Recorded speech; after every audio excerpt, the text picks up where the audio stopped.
Welcome to Sigma Cheats Hub. Let's begin with today's story. My name is Harry. I met Marilyn on a Saturday during late spring. I wasn't looking for anything special.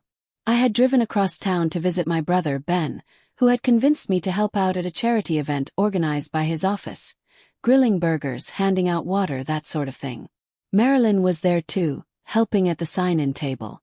At first glance, she had a polite smile and held a clipboard in her hand. Nothing really stood out. We said hello and made some awkward small talk about the weather and traffic. Then I went back to flipping burgers. If you had asked me her name the next day, I probably wouldn't have remembered it.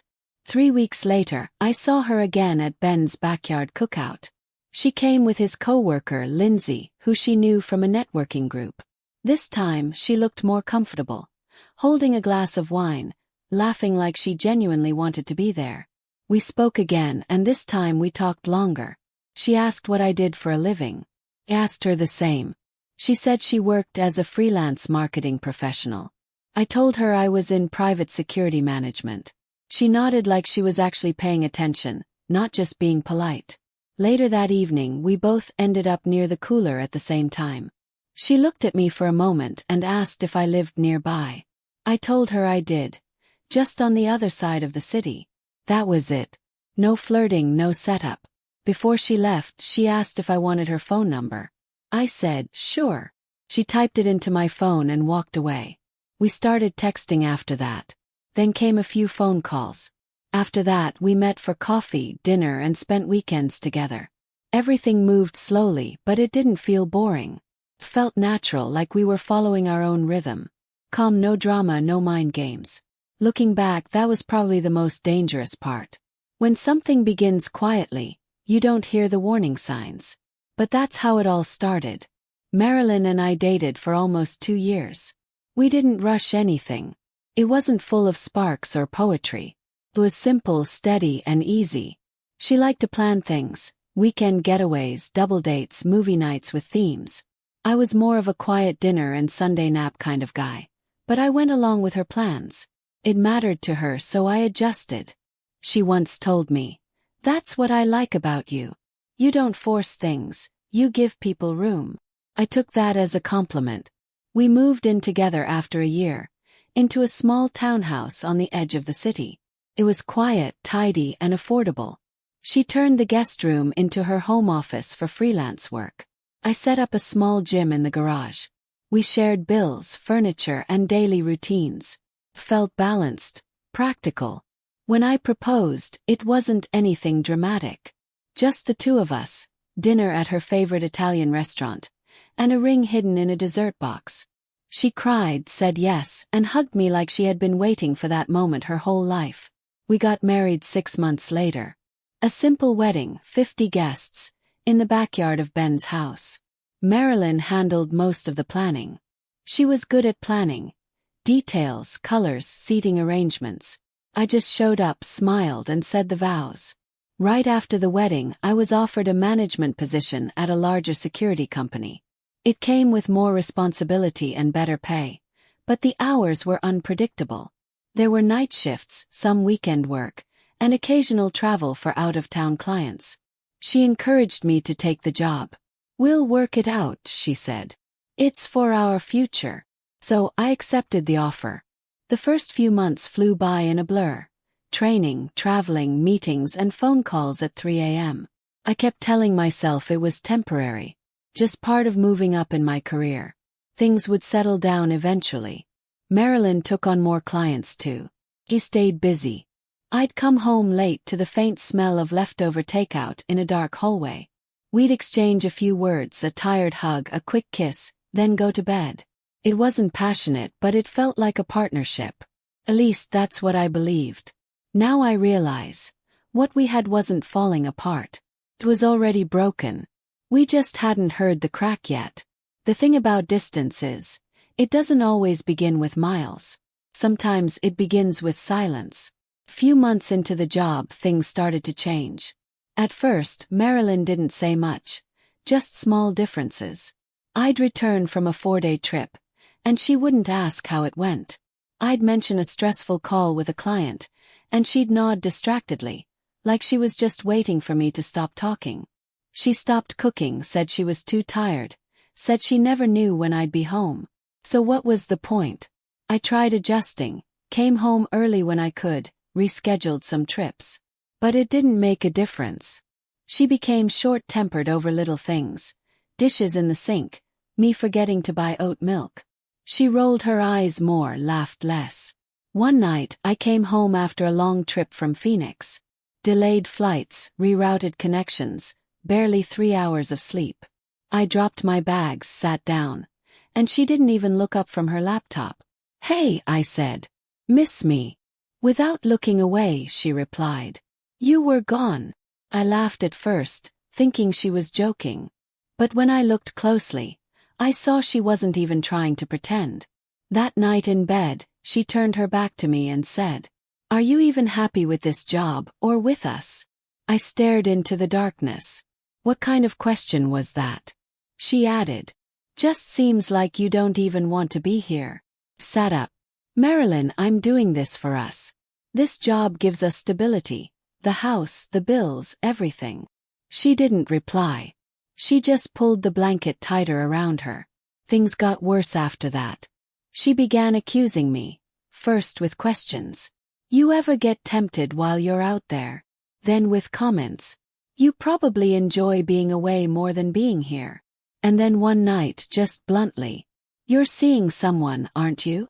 I was standing in the kitchen, holding a cup of coffee, staring at her like she had suddenly changed into someone I didn't know. "No," I said calmly. "And I shouldn't have to explain myself," she said sharply. "Men always say that right before the truth comes out." I knew arguing wouldn't help. She had already made up her mind about what she wanted to believe. That night was the first time I didn't sleep beside her. A few weeks later, she told me she was going out of town for the weekend. "Rachel invited me to her lake house," Marilyn said, grabbing her overnight bag. "Just the girls. No drama, no guys, no work." He nodded. "Sounds good. You need a break." She gave me a quick kiss, light, distant, and walked out the door before I could even finish my coffee. I wasn't suspicious. Not then. Not until later that night. Around 10:30 p.m. I got a text from Rachel. Something random. She had a question about an old patio heater I once recommended during a barbecue. I texted back. "Hope you all are having fun at the lake." She replied. "What? I'm not at the lake. I'm home." "Why?" I stared at the screen for a moment, then waited a few seconds before calling. Rachel answered. "Hey," I said. "Is Marilyn not with you?" There was a pause. "No," Rachel said.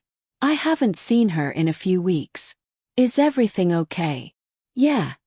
Just a mix-up, I guess." I thanked her and hung up. I didn't panic.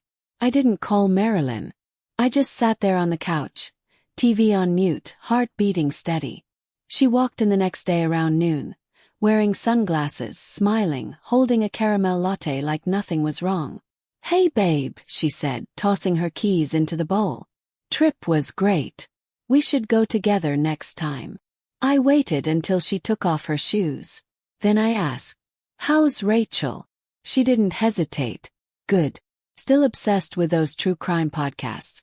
She wouldn't stop playing them in the car." I nodded slowly. "That's interesting. She texted me last night, said she was home." That stopped her cold. She stood frozen, her hand midair like she forgot what she was about to do.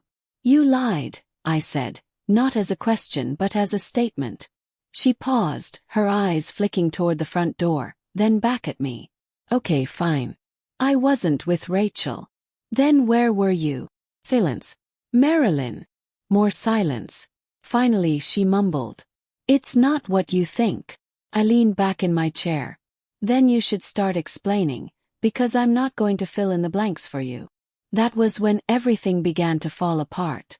She sat down across from me, arms crossed tightly like she was bracing for a storm, but trying to look like she didn't care if it came. "I was with Jordan," she said finally. "You don't know him." "Should I?" asked. "He's a consultant. Works with some of my clients." I stared at her. "Is this a work thing? Or a personal one? She blinked.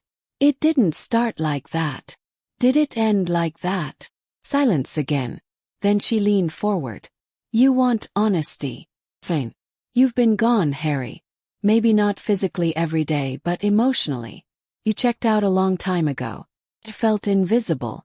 Jordan, he actually sees me. He listens. I nodded slowly. So, this is my fault. I'm not saying that. Yes, you are. She stood up. I'm not going to be blamed for needing more than just paid bills and locked doors. I need to feel like I matter. I didn't raise my voice. I didn't throw anything. I just stood, picked up my phone, and walked upstairs. The next morning I called my lawyer. I didn't tell her right away. I let the papers speak for me. When she finally read them, she didn't cry. She didn't even look surprised. This is what you want? She asked, arms crossed. No, I said. This is what you already chose. The weeks that followed were a blur of paperwork and formal talks.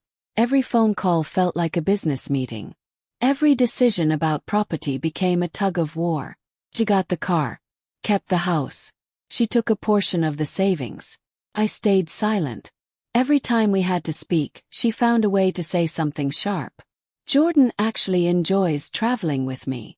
Funny how I don't miss walking on eggshells. I deserve someone who doesn't treat love like a checklist. I didn't respond. I didn't snap back. I just nodded, signed, and walked away. You don't argue with someone who's already left. And Marilyn. She was halfway gone long before the divorce was even written. The divorce was finalized on a Thursday. I remember because I signed the last form during my lunch break, then went back to work and finished the day like it was any other. That night, I sat on my porch with a beer and no need to celebrate. Just silence.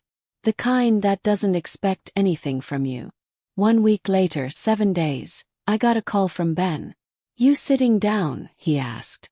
Just tell me. Marilyn got married to that guy, Jordan. I didn't say anything for a moment. She what? Yeah. Courthouse wedding. Quick ceremony. Somebody saw it on her Instagram. I didn't laugh. I didn't swear. I just sat there and thought. That's fast. Even for someone trying to forget you. She really couldn't wait to make it official. I shrugged it off, told Ben thanks, ended the call, and went on with my day. But the universe wasn't finished with me yet. 3 weeks later, I was at Home Depot picking up parts to fix a broken sink when I turned a corner. And there they were. Marilyn and Jordan, standing together, holding hands in the lighting aisle.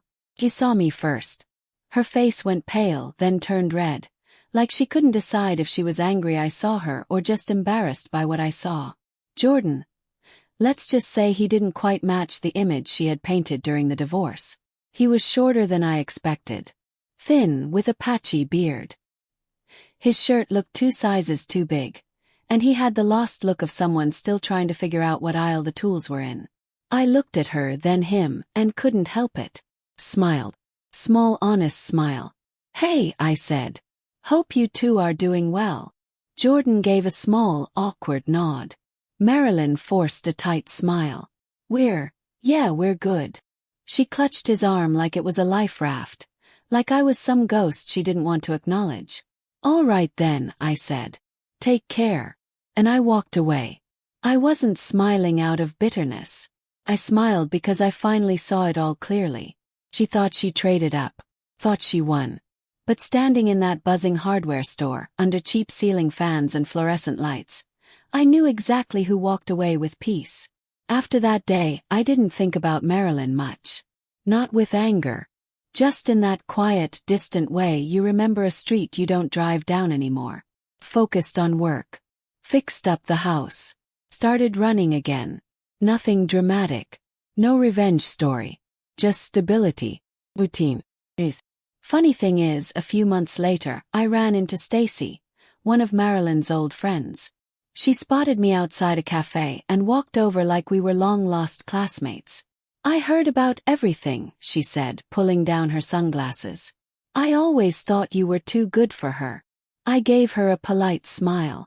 Appreciate that. She lingered, asked if I wanted to grab a drink sometime. Said she just wanted to talk. As friends, she added. But we both knew what she was really asking. I told her no. Gently but clearly. She looked surprised. I'm not looking for reruns, I said. The truth is, I wasn't interested in starting anything new. I needed time. Time to breathe.